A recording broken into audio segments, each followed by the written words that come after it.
12 రోజుల క్రితం హైదరాబాద్ లో మిస్ అయిన బీటెక్ విద్యార్థి కథ విషాదాంతమైంది. ఏపీలోని ప్రకాశం జిల్లా సింగరాయకొండ పోలీస్ స్టేషన్ పరిధిలోని బావిలో అతడి మృతదేహం లభ్యమైంది. డెడ్ బాడీ తమ కొడుకుదేనని కుటుంబ సభ్యులు నిర్ధారించడంతో అతడి స్వగ్రామమైన జగిత్యాల జిల్లా ఐలాపూర్లో విషాదం నెలకొంది.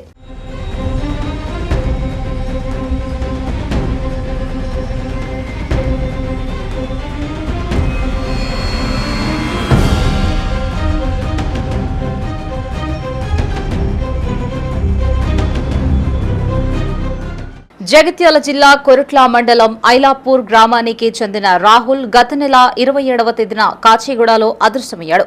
తండ్రి రాజేశ్వర్ ఫిర్యాదు మేరకు కేసు నమోదు చేసిన పోలీసులు విచారణ చేపట్టారు. రాహుల్ ప్రైవేట్ హాస్టల్లో ఉంటూ ఓ కళాశాలలో బీటెక్ 3వ సంవత్సరం చదువుతున్నాడు. గత నెల 27న స్నేహితుడి బైక్పై కాచిగూడ టూరిస్ట్ హోటల్ చౌరస్తా వరకు వెళ్లి అక్కడి నుంచి మిస్ అయ్యాడు. కాగా అదే రోజు అతడు కాచిగూడ స్టేషన్ నుంచి రైల్లో సికింద్రాబాద్ వెళ్లి అక్కడి నుంచి శబరి ఎక్స్ప్రెస్ లో వెళ్లినట్లు సీసీటీవీ ఫుటేజీల ఆధారంగా గుర్తించారు.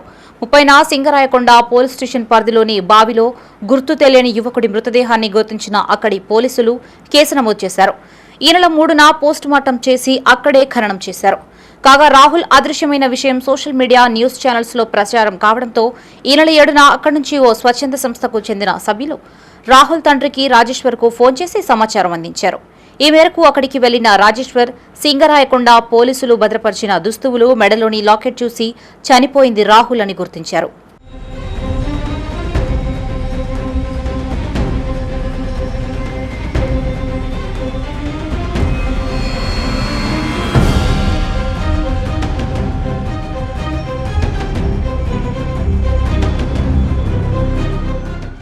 ఐలాపూర్ గ్రామానికి చెందిన అంకం రాజేశ్వర్ వనిత దంపతుల కుమారుడు రాహుల్ కూతురు ఉన్నారు.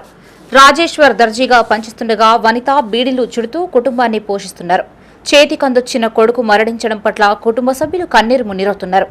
పిల్లలు ఏమనుకున్నారో తెలియదు, ఏం వస్తే తెలుస్తుంది అంటున్నారు పోలీసులు కూడా. వాళ్ళని కూడా పిలిచి అడిగిండు, కొంచెం తొందరగా చేస్తే బాగుంది అని. ఎన్ని రోజులు 10 రోజులు అవుతుంది, 12 రోజులు అయ్యాలి. మా అబ్బాయి కేసు కాచిగూడ పోలీస్ స్టేషన్లో కేసు పెట్టినాము, చేసుకున్నారు, కేసు తీసుకున్నారు. వాళ్ళు కూడా వేస్తున్నారు ప్రాసెస్, అట్లేం లేదు. వాళ్ళ డాడీ చాలా కష్టపడి టైలర్ చేసి వాళ్ళని బతికించింది. ఇప్పటివరకు వాళ్ళు ఎవరు జోలికి పెట్టారు కదా, వాళ్ళ ఫ్యామిలీ మెంబర్స్ అయినా వాళ్ళైనా వాళ్ళ పని అయినా వాళ్ళు చేస్తారు సార్. ఊళ్ళో కూడా ఎవరిని అడిగినా వాళ్ళ గురించి చెప్తారు. ఎవరి ద్వారా కానీ తొందరగా ఇంటికి ఎరుకోవాలని కోరుకుంటున్నాను సరే. ఆయన ఏం తప్పు లేకపోయినా ఆయన మీకు వచ్చేసరికి ఆయన ఏం చేయలేకపోయాడు. భయపడ్డాడు, ఇంటికైనా ఎక్కడికైనా అని ఎట్లుంటుందో ఏమనుకున్నాడో, వాళ్ళు ఏమని బెదిరించిండన్నది మాకేం తెలియదు సార్. అసలు ఏం కూడా ఉన్నది కూడా తెలియదు.